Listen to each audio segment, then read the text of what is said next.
Bonjour à tous, bonjour à toutes, je suis Damien pour la chaîne de podcast Parlons Zen et je suis aujourd'hui avec Anthony. Salut à toi. Salut à vous, salut Damien. Salut, salut. Donc aujourd'hui, on va parler d'écologie, mais on va parler de la critique de l'écologie politique. Tu vas nous dire ce que tu penses de tout ça. Avant toute chose, est-ce que je peux te demander de te présenter, s'il te plaît? Anthony, un humain parmi tant d'autres. J'ai 28 ans et je suis dans le sud-ouest, dans le Tarn, dans les D'accord, Midi-Pyrénées. entendu. Ok, très bien, merci. Le sujet donc critique de l'écologie politique, qu'on pourrait sans doute appeler autrement. Comment tu définis ça, toi, la critique de l'écologie au sens politique? Alors, qu'est-ce que la critique plutôt de l'idéologie de, d'un système politique? Mhm. Qu'est-ce que plutôt l'écologie? C'est simplement un mode de production qui remplace un autre, c'est-à-dire le système industriel qu'on peut appeler capitalisme gris, qui est dans une crise plutôt sévère, tant économique qu'environnementale, tente de se renouveler à travers ce qu'on pourrait appeler un capitalisme vert, qui est précisément l'écologie politique. C'est ça ce que je nomme la critique de l'écologie politique. C'est d'en faire quelque chose de négatif. Mhm. Et l'écologie politique, ce n'est pas quelque chose qui révolutionnerait un paradigme humain, ça révolutionne simplement le capitalisme. D'accord, c'est une autre forme de capitalisme. Alors on sort pas vraiment Ce d'un n'est système. pas, Ouais, je rebondis, ce n'est pas une autre forme du capitalisme, c'est simplement que le capitalisme liquide son antériorité pour se renouveler, pour refaire un vernis, mais ce n'est pas un capitalisme qui se veut différent du capitalisme qui lui est antérieur. C'est simplement son évolution. d'accord. Bon, bah il y a une question bête qui me vient au milieu de tout ça. Quelle est la place de Mhm. l'écologie là-dedans? La place de l'écologie, en réalité, tout dépend de ce qu'on appelle l'écologie.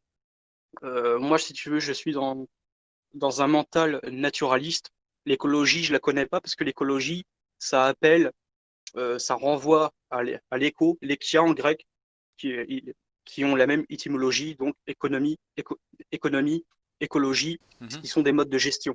Moi, ma perspective, quand je regarde la nature, actuellement, j'ai en face de moi ce qu'on appelle la montagne noire. Mhm. C'est quelque chose qui est autour de la ville de Mazamet, en périphérie de la ville de Mazamet.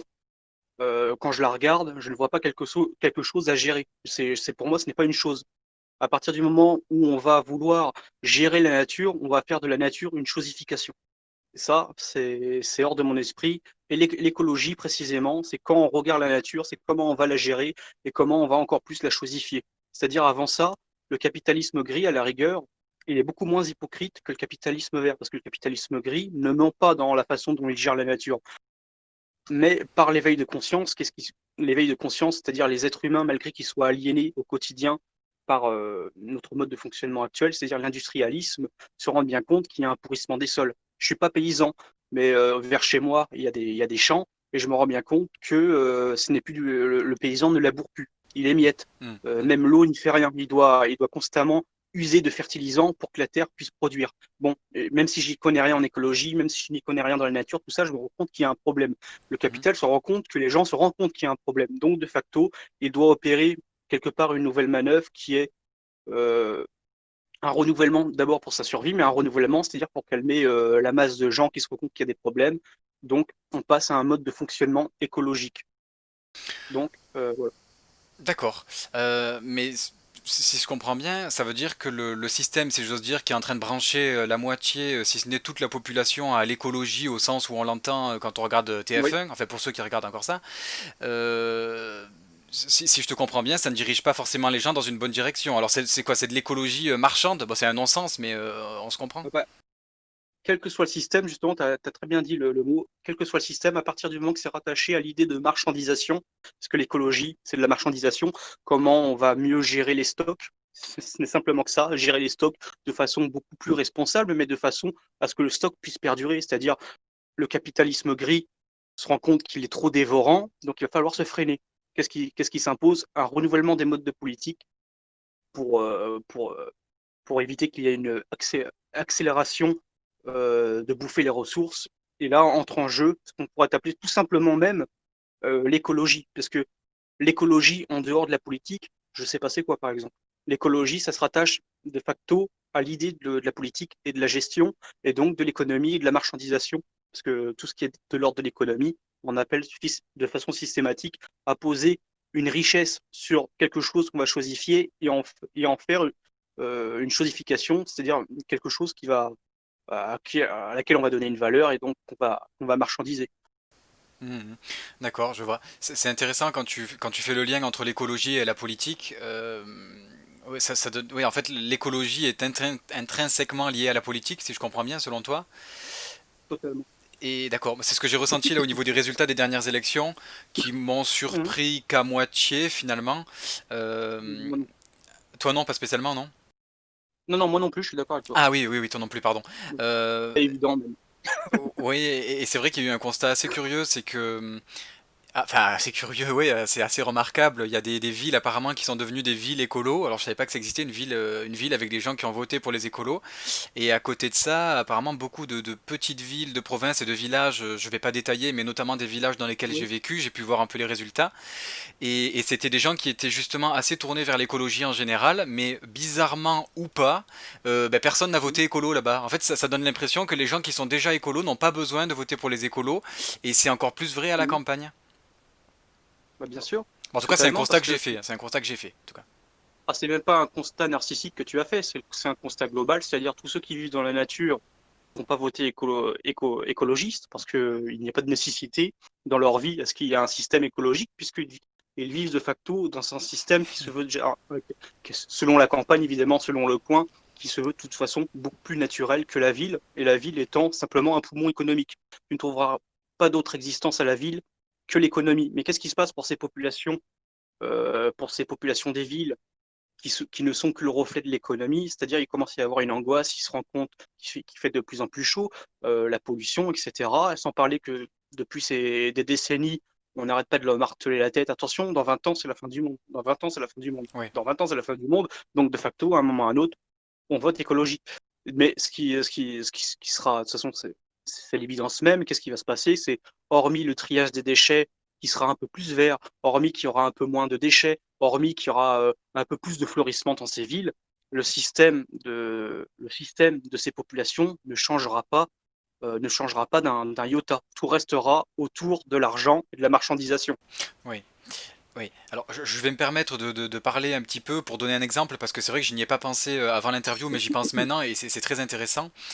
Il y a un constat qu'un ami a fait il y a quelques années, je le salue, il se reconnaîtra, je ne dis pas son prénom, et mon père avait fait ce même constat et j'ai fini là il y a assez récemment, enfin assez récemment en 2015-2016 par faire ce constat et j'ai pu me renseigner un peu plus dessus pour faire le lien encore entre écologie et business, ce qui est assez illogique d'un côté.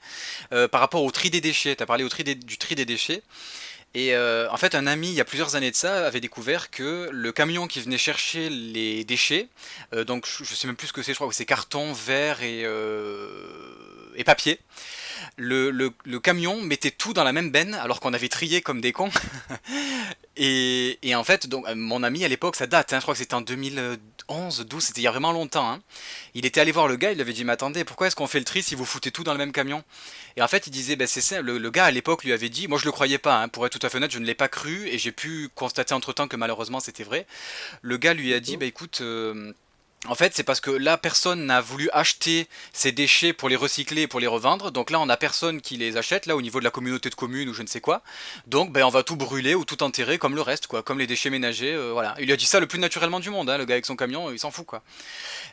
Mon père a fait le même constat, pareil, il y a quelques années. Et là, j'ai pu me renseigner parce que j'ai travaillé dans un milieu où il y avait une gestion des déchets qui était assez importante parce que c'était une grande entreprise et où en fait, t'avais carrément des gars qui venaient avec des petites camionnettes chercher des cartons pour essayer, enfin pas pour essayer, mais pour les revendre parce qu'ils avaient des sociétés avec qui ils faisaient du business sur la vente et sur le recyclage de cartons usagés. Et par contre, ce gars qui m'a présenté ça et qui était spécialisé là-dedans, l'exemple qu'il me donnait, c'est l'exemple du verre. Il disait le verre, c'est pas un bon business. Et moi, ça me faisait halluciner parce qu'en gros, il faisait le lien entre business et écologie, alors que moi, je faisais pas vraiment le lien entre les deux, mais là, je l'ai tout de suite compris. Il disait le verre, c'est pas intéressant parce que ça peut se recycler plutôt bien, mais c'est beaucoup trop lourd à transporter, c'est chiant à recycler recycler, ça demande beaucoup d'énergie, enfin c'est chiant quoi. Et ça fait un peu écho à ce que tu dis jusqu'à ce que tu as dit jusqu'à maintenant, sur ce lien entre, ouais, entre écologie et business en fait. Oui, bien sûr, mais au-delà de ça, il faut pas oublier qu'il y a des conteneurs et des conteneurs entiers de tonnes et de tonnes qu'on revend à des gens en Indonésie, aux Philippines, au Bangladesh, tout ça. C'est-à-dire, on a des gens maintenant qui croulent littéralement, des villes entières qui croulent sous les ordures. Mais pourquoi? C'est simplement parce que l'économie n'est plus locale, elle s'est déployée, elle est mondiale. Mm, Et donc maintenant, la gestion des déchets, ce n'est plus seulement national, c'est international. mm. Donc, tu sais, tu as certainement entendu parler, tous les ans, il y a toujours ces mêmes scandales où on retrouve des déchets français Mm. en Indonésie, etc. Alors, tu as donné une anecdote, moi j'ai donné une anecdote. C'est pas en lien avec les déchets, mais c'est toujours en lien avec l'hypocrisie de ce qu'on pourrait appeler l'écologie. Il y a ce village, il y a ce village. Est-ce que tu me permets de le citer ou pas? Un village dans le sud-ouest. Ah bien sûr, tu peux, oui, tout à fait, oui. Un dans un village que l'on nomme FIAC, F-I-A-C. Oui. Tu avais un couple de paysans qui arrivent à la retraite, mais ils voulaient continuer à travailler. Bon, c'est typiquement paysan, ça veut toujours continuer à travailler, mais ils voulaient en finir avec leur élevage, mais se reconvertir dans une ferme écologique, des D'accord. micro-fermes écologiques. Ils sont allés voir la mairie, ils leur ont dit, voilà, on a besoin du permis de bâtir, permis de construire. Bon, la mairie refus net, projet refusé. Qu'est-ce qui se passe quelques mois plus tard? La mairie leur propose de racheter les terrains. Bon, bah, ils n'ont pas le choix, ils revendent les terrains parce que ça leur sert à rien. Les enfants ne comptent pas reprendre leur métier, ils revendent les terrains à la mairie.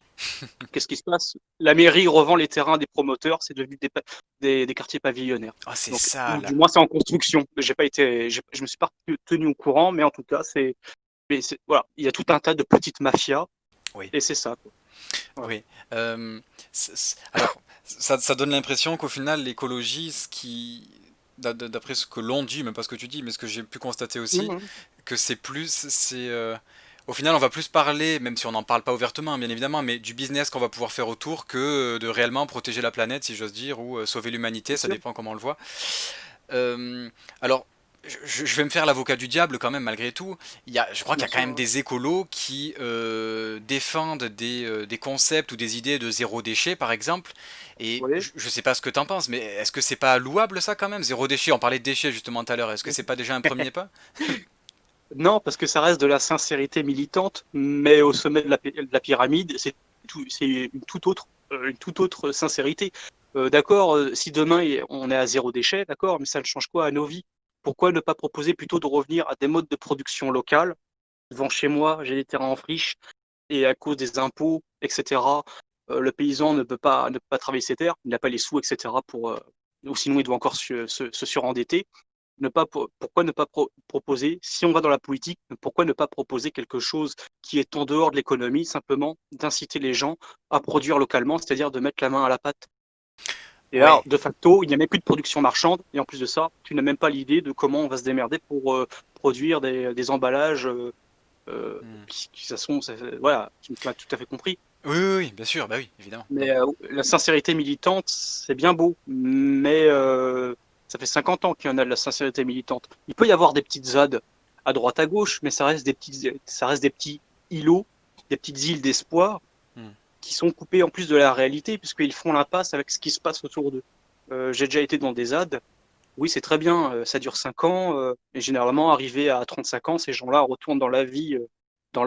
Il faut bien comprendre, il faut bien s'en douter, que si au fin fond de l'Amazonie, la simple tribu qui vit sans déchets ni rien ressent les conséquences de notre mode de vie en Occident et d'ailleurs, c'est pas nous qui allons pouvoir changer une quelconque trajectoire en mettant en place des petits projets écologiques. Hmm. C'est soit il y a le changement radical, ou soit on colle des rustines. On colle des rustines. Hmm. Mais D'accord. ça n'arrêtera pas le pourrissement. On va le freiner, mais le pourrissement sera toujours latent. Il n'y a pas de déchets, mais c'est quoi la solution donc pour, pour l'exploitation des terres sans qu'il y ait une massification justement de cette exploitation, c'est-à-dire de faire en sorte que ces terres ne pourrissent pas tout en pouvant nourrir la population. Hmm. Les déchets, c'est quelque chose qui est très périphérique. C'est très périphérique. Vous voulez pas de déchets? exploiter ce qu'il y a autour de vous. Alors évidemment, ça concerne les populations rurales, mais il y a plein de choses à faire en ville aussi.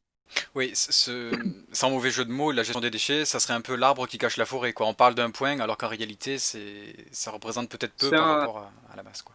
Ça représente très peu parce que, encore une fois, combien même qu'on gomme les déchets, combien même qu'on gomme les déchets, et encore, on le fera pas, comme tu as dit, il y a tout un business. Donc, tout au plus, on va créer un nouveau type de déchets à gérer, parce qu'il y a hors de question de supprimer les déchets à partir du moment que tu as des milliards d'euros qui dépendent de ces déchets. Encore une Oui. fois, il y a ça aussi. Mais combien même le jour où on gomme les déchets, je demande à ces écologistes sincères, qu'est-ce qui change? Qu'est-ce qui change? Bah, strictement rien. Hmm. Euh, voilà. Alors, à la place du plastique, on aura du papier. Ouais, c'est super, mais moi j'aimerais plutôt trouver ma subsistance en dehors des supermarchés. Là, ce serait beaucoup plus intéressant et là, il y aura le changement radical. Oui. Alors, tu parlais tout à l'heure un petit peu de développement de l'agriculture, ou en tout cas de tout ce qui tourne autour de la nourriture au niveau local, Mhm. et pourquoi pas hors de l'économie. Mais ça, c'est peut-être compliqué pour le système, parce que on essaye. Il y a une mondialisation derrière nous qui a l'air assez lourde et qui pousse au cul, pour rester poli, assez fortement. Donc le Mhm. local, c'est peut-être un peu contradictoire. Alors je te contredis pas à toi, mais tu vois ce que je veux dire. Non, bien sûr. On a un système qui a Ah, pas l'air d'encourager spécialement le local. Et alors en plus, tu parles de hors économie, mais alors là, c'est catastrophique, parce que hors économie, ça sous-entend hors du système capitaliste. Et alors là, là, on peut pas oui. là. Alors, si on peut, mais pas dans le sens où tu le comprends, c'est-à-dire un mode de production, le mode de production capitaliste en somme dans lequel nous vivons, ne s'invalide pas par un décret politique. Tu as eu Mhm. la tentative des bolcheviks, tu as eu la tentative des anarchistes, la tentative maoïste, etc. Et ces gens-là pensaient, voilà, on abolit le capital comme si on appuyait sur un bouton par un décret politique. Ça Mhm. n'existe pas. Le capital va s'auto-invalider à partir du moment où il va atteindre sa phase terminale dans l'histoire, au même titre que les tribus primitives qui étaient antérieures au capital n'ont pas mis fin à leur existence par un décret politique. Les communautés familiales et paysannes du Moyen Âge n'ont pas mis fin à leur existence par un décret politique. Ce sont, euh, ce sont toute une somme de déterminismes qui causent des causalités, qui y mettent fin, mais de leur fin produisent un renouvellement dans le paradigme. Et c'est ça dans le capital. Le capital, on n'y mettra pas fin par un décret politique en cassant tout dans les rues, etc. Actuellement, le capital, il est en crise. Qu'est-ce qui se passe? C'est-à-dire, il produit davantage de ce qu'il peut vendre, ce qui crée une surcharge, si tu veux. Toutes ces denrées, il est obligé de les détruire. Chaque année, les agriculteurs doivent détruire des tonnes et des tonnes de leur production. Alors, bon, c'est ridicule, des oignons, etc. Mhm. Mais dans tous les systèmes productifs, ils sont systématiquement, chaque année, obligés de détruire ce qu'ils produisent. Parce qu'ils peuvent pas les vendre. Parce que c'est invendable, il y en a trop. Oui, Et oui. donc, ça, il faut bien le comprendre. Un système, on n'y met pas fin par un décret politique. Il s'abolit de lui-même. On peut prendre le cas, par exemple, avec la Révolution française de 1789. C'est quoi? C'est la monarchie qui incorpore la noblesse, la, merde, les prêtres, l'Église, etc. Et bon, t'as toujours le délire nationaliste qui pense, oh là là, c'est la franc-maçonnerie qui a mis à mort la monarchie. Non, la franc-maçonnerie, c'était le leitmotiv idéologique à la bourgeoisie, mais la bourgeoisie elle-même, qui se targue d'avoir mis fin à la monarchie, elle-même, elle est dans une aliénation. Qu'est-ce qui fait que la bourgeoisie dégage la monarchie? C'est simplement que la monarchie était dans des modes de production arriérés qui étaient dépassés et que tous les modes de production euh, pré-industriel, ouais, on peut dire ça, même industriel, était déjà entre ses mains. C'était une classe sociale qui a dégagé, une classe sociale qui était déjà arriérée et, comme on dit, obsolète dans l'histoire. Voilà. Oui, en se servant du peuple sous une forme de révolution, en disant regardez, le peuple se Le révolte. peuple, ça dépend, parce qu'il ne faut pas oublier que la Révolution française a davantage décapité, je crois que c'est 80% des gens décapités étaient des gens du peuple et pas des gens de la noblesse. Oui, oui, C'est-à-dire oui. que déjà la population n'acceptait pas ce qui se passait. Personne ne pourrait accepter la terreur de Robespierre, par exemple. Donc, voilà, c'est un mode de production. Pour qu'il se fasse dégager, il faut qu'il y ait déjà un sous-bassement, c'est-à-dire des conditions qui s'objectivent et qui se préparent à dégager le mode de production en place Hmm. pour qu'un nouveau mode de production apparaisse. Mais il se passe la même chose avec l'écologie. Là, qu'est-ce qui se passe? C'est un nouveau mode de production entre les capitalistes gris et les capitalistes verts, entre un Trump ou un autre. Tu as des batailles féroces, c'est-à-dire que tu as toujours des systèmes qui veulent rester en place, mais les nécessités de l'histoire font qu'à un moment ou à un autre, ils dégagent et qu'il y a un nouveau système qui apparaît. Il se passe la même chose avec l'écologie, mais c'est positif parce que à chaque échelon, à chaque échelon qui apparaît dans l'histoire, que ce soit horrible ou bien, on avance d'un pas dans la finalité excuse-moi du terme, de tout ce bordel, c'est-à-dire du capital, de la marchandisation, etc. Donc même si je suis entre guillemets contre l'écologie tel qu'on nous le porte populairement, disons, je le vois pas comme quelque chose d'objectivement négatif, puisque ça doit se passer. On doit passer par cette étape. Hmm. Oui, c'est juste un peu vicieux l'idée qu'on puisse faire du business avec ça, surtout Mmh. quand on prend en compte tous les systèmes de production qu'il va y avoir derrière et qu'irrémédiablement ça va générer sans doute de la pollution. Mais oui, si je comprends bien, le capitalisme vert, c'est quand on fait de la marchandisation avec ce qui était avant le pétrole et qui sera peut-être bientôt le biodiesel ou j'en sais rien, appelle ça comme tu veux, il y en aura d'autres. Mmh. Quand l'énergie qui était, j'allais dire nucléaire, mais je suis même pas sûr que ce soit celle qui pollue le plus, mais bon, admettons, on va dire Ouais, nucléaire ouais. pour passer sur des énergies renouvelables, mais qui consomment des éoliennes et ce que tu veux. Mmh. D'accord. En fait, ouais, on te vend, d'accord, un produit qui est le bio par exemple. On va te vendre un produit annoncé bio, ce qui est plutôt pas mal, je pense, dans l'idée. Trois fois le prix du Mmh. normal, ça c'est dommage pour du local surtout, ou pas forcément local. D'ailleurs, j'ai vu du bio qui venait d'Amérique du Sud, ça m'a surpris. J'ai dit tiens, c'est marrant ça. Ouais, j'ai pas Oui, compris. Hmm. c'est toujours rigolo, c'est comme le miel, hein, c'est toujours Oui, très bon une exemple. curiosité, c'est toujours une curiosité que le miel français coûte considérablement plus cher que le miel de Bulgarie, par exemple. Ouais. En plus, c'est le miel de Bulgarie, d'Hongrie et compagnie, c'est un miel mélangé à d'autres miels des pays de l'Est. C'est même pas un miel national. Bon, donc, les modes de production nationaux coûtent beaucoup plus cher que des trucs qui nous viennent soit à l'autre bout du continent, soit d'un autre continent. Ça reste encore une curiosité. Une curiosité, c'est ce qui met à mort d'ailleurs de toute façon la production locale. Donc, mais ça, les écologistes modernes, on va les appeler modernes, c'est ce qu'on nous vend populairement. Oui. Si tu remarques bien, bouche cousue, on n'en parle pas. Il est hors de question de parler de marchandisation, parce qu'à partir du moment qu'on va commencer à poser ce genre de problème, eh ben, on va devoir remettre en question la libre circulation des marchandises. Et ça, il n'en est pas question, parce que si on parle de la libre circulation des marchandises, on va parler de la libre circulation en règle générale, qui aujourd'hui est très populaire, quoi. Mais Hmm. donc voilà. Oui, oui, d'accord. Euh, on parlait de fruits bio justement qui viennent de l'autre bout du monde. En fait, ça donne l'impression que c'est une fusion entre l'écologie, si j'ose dire, avec des fruits bio et le mondialisme. C'est-à-dire tu manges bio, mais des trucs qui ont poussé à 2000 ou 3000 kilomètres de chez toi, quoi. Oui. Totalement, bah ça, nos chers écologistes adeptes, ce qu'on pourrait appeler d'une bien-pensance, ils devraient y penser. C'est-à-dire que nous, on peut consommer du cacao, là où à Madagascar, ils sont incapables de s'en payer. Hmm, Et oui. c'est pareil pour les fruits qu'on adore, etc. Ce sont des populations qui ne peuvent même pas s'en payer. Tu as des entreprises où on interdit des types de fruits et de légumes qui se veulent anciens. C'est interdit en Europe. Tu as des types de fruits qui s'appellent des maïs, par exemple, qui ont besoin de très peu d'eau.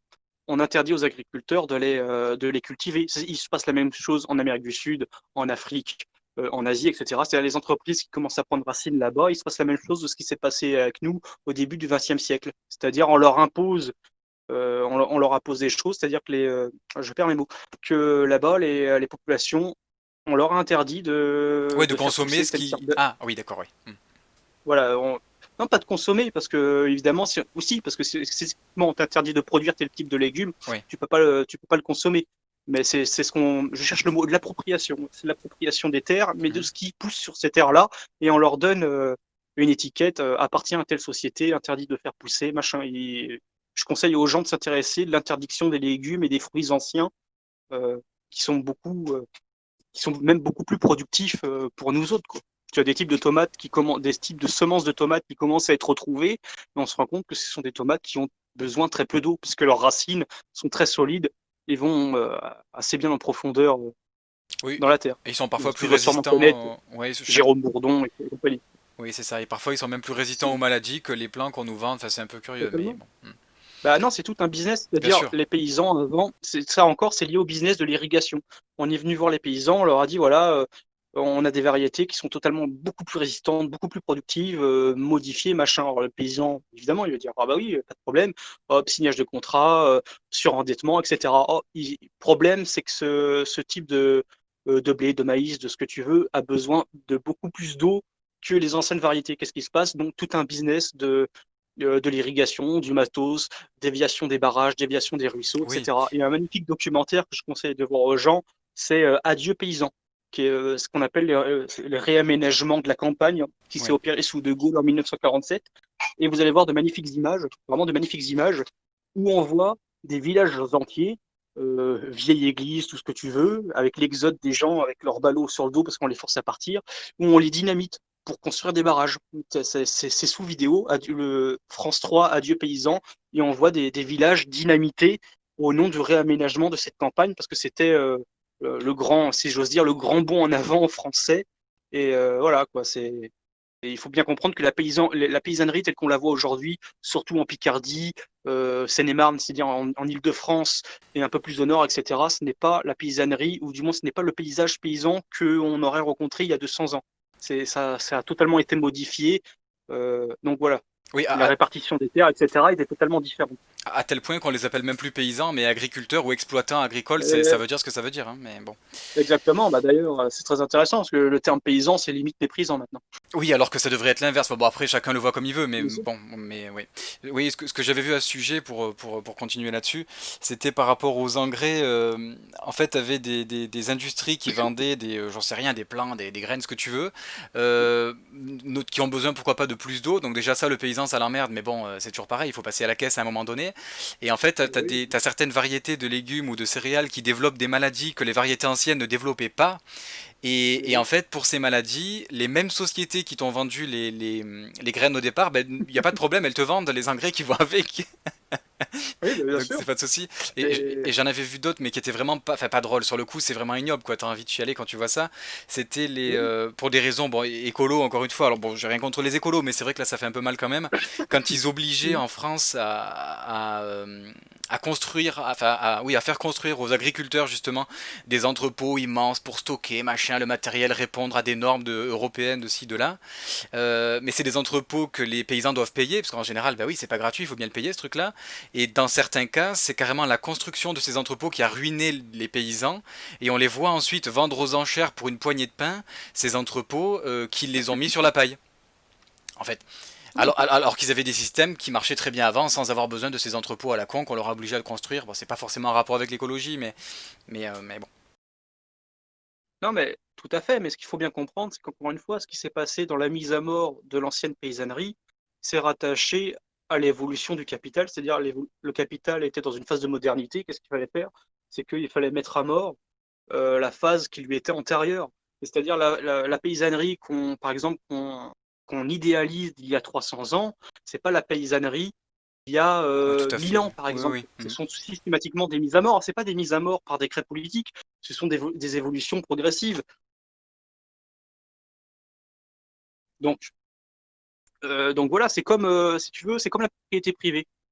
Alors, tu as beaucoup de gens qui ont dit, ah, parce que si vous voulez, la clé, l'une des clés pour qu'on s'en sorte, c'est l'abolition de la propriété privée. C'est-à-dire que tout revient à l'ordre du commun. Alors, tu en as beaucoup qui ont, bon, il y en a qui ont fait ça par décret politique. Ça a été des massacres monumentaux. Ça te montre que les décrets politiques, ce n'est pas une solution.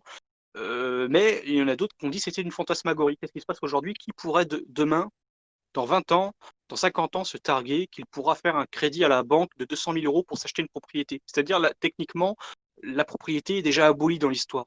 Là, on rentre Mhm. dans une période de l'histoire où la propriété privée n'existe pas. C'est pareil pour l'argent. Beaucoup ont dit l'abolition de l'argent, de la marchandisation, c'est fantasque. Qu'est-ce qui se passe? C'est qu'il y a tout un projet de loi pour mettre fin à l'argent liquide, et donc on va avoir une dématérialisation de l'argent. Mais vous imaginez, demain, dans 100 ans, s'il y a l'effondrement, où il y aura eu l'abolition de l'argent papier et où il y aura eu l'abolition de la propriété privée par l'évolution du capital, ces gens-là vont pas dire retournons dans l'ancien système d'avant où on se répartissait les terres, où redonnons naissance à l'argent papier. Non, là, Mhm. naturellement, quand il y aura l'effondrement, c'est ça qu'il faut comprendre. C'est une bizarrerie dans l'histoire, c'est quelque chose qui est paradoxal, c'est-à-dire le capital qui a tout bouffé produit la société de demain qui sera commun à tous. Et ça, c'est Ouais. simplement du fait que la société de demain, de l'après-capital, ne sera rien d'autre que le fruit du capital lui-même. Le capital qu'aura donné à une naissance et dans son abolition, il donnera, si tu veux, comme une sorte de tremplin, comme une sorte de dynamisme à une société totalement différente que celle qu'on connaît aujourd'hui. Comme au même titre que le paysan du Moyen Âge n'aurait pas pu imaginer de la façon dont on vivait, et au même titre que les tribus de l'Antiquité ne pouvaient pas imaginer de la façon dont vivaient les paysans. C'est l'évolution de l'histoire. L'histoire est toujours en mouvement. C'est un peu comme les astres. C'est toujours en mouvement, et voilà quoi. D'accord. Pour continuer un petit peu, au tout début, tu as parlé de... tu te considères donc pas écolo, ça j'ai bien compris, mais pour autant, tu as quand même une sensibilité par rapport à la nature. Tu parlais de naturaliste? De naturalisme. Si tu Naturalisme. veux, Alors, quelle est ta... j'aurais pas. ma question, pardon, c'est comment toi tu te vois vis-à-vis de la nature, sans spécialement être un écolo?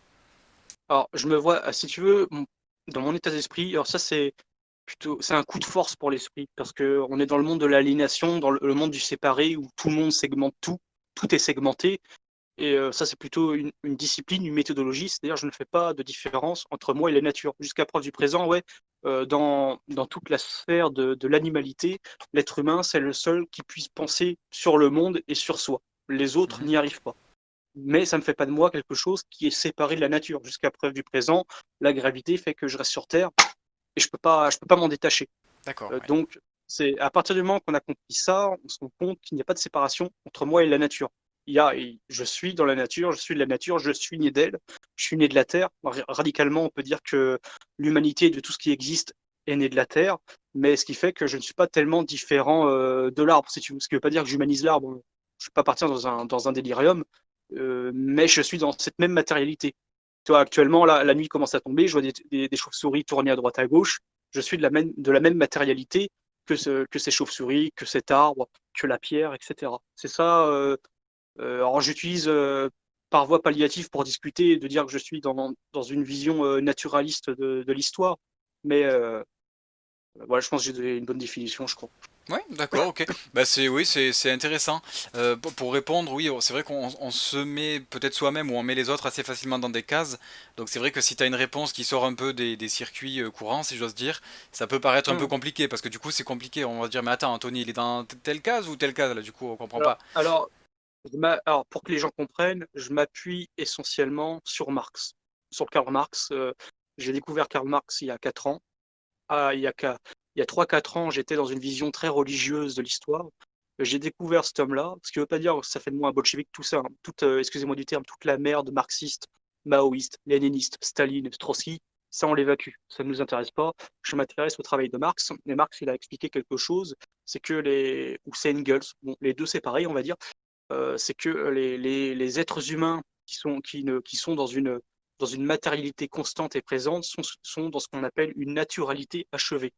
Un, un mec d'une tribu primitive d'Afrique ou d'Amazonie, combien même qu'ils soient arriérés dans leur culture, sont des gens, sont des êtres. C'est très important parce qu'actuellement, nous ne sommes pas des êtres humains, nous sommes des avoirs humains. C'est l'éternelle guerre dans le capital de l'être contre l'avoir. Mhm. Actuellement, je ne peux pas me définir comme être humain. Je suis un avoir humain.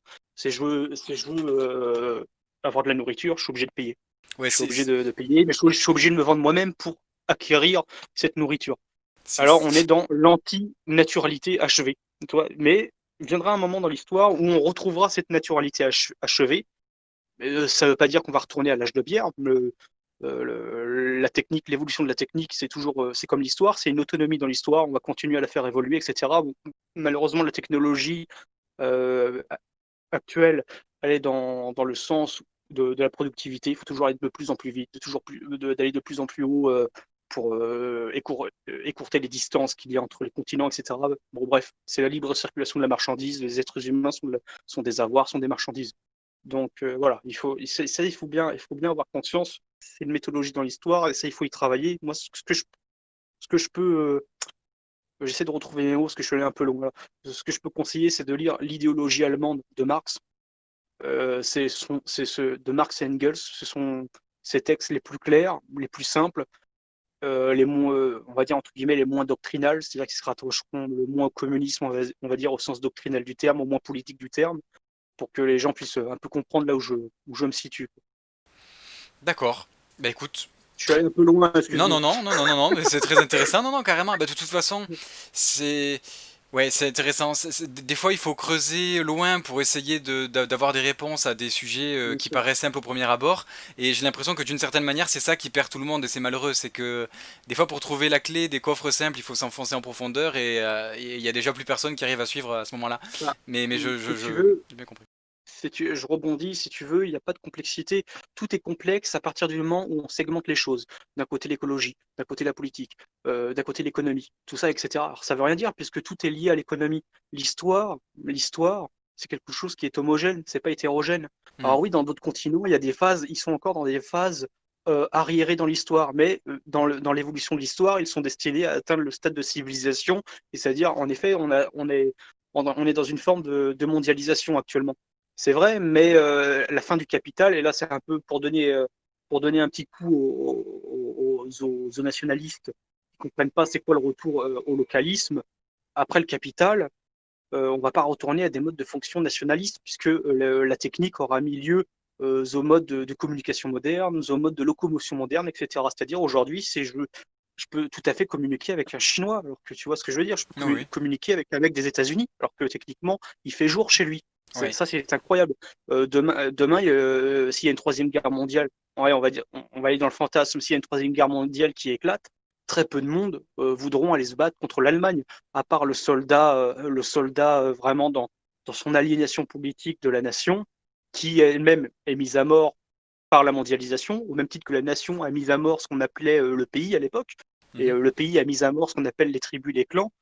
Euh, tout ça, C'est c'est les... à bien comprendre, et je me suis perdu, donc Non, non, mais comprends-moi. c'est pas grave. C'est les poupées russes à la fin. C'est les poupées russes, quoi. Oui, C'est le... voilà. Oui, oui, oui. C'est la région qui a englobé le département, qui s'est fait englober par le pays, lui-même par la Voilà, nation, puis par le... bon, ah oui, la Mhm. mondialisation. Oui. Et ce qu'il faut bien comprendre, c'est qu'après le capital, on ne va pas revenir à des modes de fonctionnement nationalistes. On va revenir à ce qu'on appelle un système de communes, parce qu'il y aura le besoin de la localité. Si l'économie s'écroule, Oui. l'idée même de marchandises s'écroule. On revient à des localités. Alors, parfois, il peut que d'autres régions aient besoin de nécessités que nous possédons, donc on leur donnera de facto, si tu veux, je fais pas de plan sur la comète. Je sais pas à quoi ressemblera le monde dans 500 ans. Tout ce que je sais, c'est que certainement, l'idée d'argent et l'idée de propriété privée auront été abolies dans l'histoire. Ça, c'est une certitude puisqu'elles sont à la pointe d'être abolies actuellement. On le voit, on le sent. Moi-même, n'importe quel prolo en France aura du mal à considérer qu'il soit propriétaire un jour dans sa vie. Et quand il veut être propriétaire, il doit attendre l'âge de ses 50, de ses 60 ans, d'avoir payé son crédit. C'est-à-dire il doit faire crédit à 20 ans pour être propriétaire à 50 ans. Tu vois ce que je veux dire? Oui, Donc, oui. Et en général, il c'est meurt très 15 ans après, intéressant. quoi. Oui, il meurt 15 ans Voilà, après, ouais. donc Hmm. exactement. Et donc tu transportes cette modélisation actuelle dans 30 ans. Bon, il n'y a plus de propriété privée. Tout va être centralisé entre les mains de l'État. Bon, bah, l'argent, on n'en parle pas. C'est la fin du commerce de proximité, Hmm. etc., quoi. Enfin, la dématérialisation de l'argent. Donc, amoindrissement de l'idée de marchandisation, puisque les gens ne pourront plus, à leur individualité, commercer. Ils pourront Hmm. que se vendre pour survivre, mais d'eux-mêmes ne pourront plus commercer. Donc, c'est négatif pour les petites localités qui vivent encore dans la France des années 60. Ça existe encore, hein, dans ce genre Hmm. de fonctionnement en France, mais elles vont être mises à mort. On ne peut rien y faire. Il n'y aura aucun mode de fonctionnement politique qui pourra y faire. Et même le plus des patriotes, techniquement, ne propose pas de revenir en arrière, parce que c'est pas possible de revenir en arrière. L'histoire, c'est pas un plat de pâtes qu'on passe au four micro-ondes, hop, c'est reparti, on recommence comme avant. Ça Hmm. n'existe pas dans Oui. l'histoire. C'est jamais Euh, arrivé, ouais. Hmm. non, jamais, jamais Hmm. dans l'histoire. Hmm. Eh, Est-ce que tu as quelque chose à ajouter pour clôturer cette première interview? Bah écoutez, penser radicalement, il faut toujours avoir une conscience critique et radicale de l'histoire, c'est-à-dire ne jamais se conforter dans des dogmatismes, quels que soient, des dogmatismes politiques, religieux, etc. Il faut toujours remettre en question ce qu'on appelle l'aliénation, des pensées de niche. À partir du moment qu'il y a des pensées de niche, on est dans des pensées de segmentation et on se sépare, comment dire, de l'universalisme de l'histoire, tout simplement. Hmm. Les segments, les cases, on en parlait tout à l'heure justement, oui. Exactement, il faut toujours avoir une pensée universelle. Ça ne veut pas dire avoir une pensée universelle, politique, républicaine ou quoi que ce soit. C'est-à-dire, on est dans un universalisme complet. Même quand on le rejette, on l'est toujours. Il faut toujours tenter de penser selon un mode de critique radical et ayant conscience à l'universalité. Très bien. Eh bien, écoute, il me reste à te remercier pour cette interview très intéressante, très De même. enrichissante. De même. Et eh bien, écoute, peut-être à bientôt. Merci beaucoup. D'accord. Bah, bien à toi et peut-être à une prochaine. Merci beaucoup. À une prochaine.